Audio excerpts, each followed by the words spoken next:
Mũrũgamĩrĩri wa mĩhang'o ya thirikari gĩcigo-inĩ kĩa Mount Kenya Wilfred Nyangagwa nĩarutĩte mũkana kũrĩ endia a irabu na nyũmba cia ikenero arĩa maragarara watho wa kũhũrana na kĩng'ũki gĩa COVID-19. Nyangagwa augĩte cĩndĩrĩ ici no cio irakĩrũka watho wa mathaa ma curfew, andũ kwaga gwĩkĩra mask na andũ gũkorwo makĩũngana handũ hamwe, ũndũ ũrĩa ũngĩcũngĩrĩra mũrimũ ũyũ gũtherema na njĩra nene. That if you are found to have broken the COVID rules, will close your business, and that is not very good. But to ensure that this observing the COVID social distancing, wearing masks must be observed to ensure that this is about personal responsibility. It's not, it cannot be only been enforced by government alone, but the personal responsibility to ensure that these things are done correctly.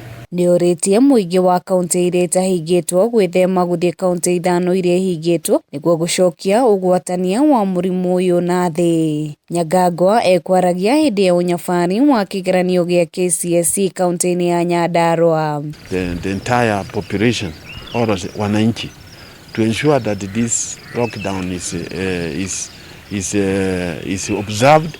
Because if those who are breaking the law will follow, meaning will have to face the law. Because we have witnessed where leaders also are also involved in breaking the law.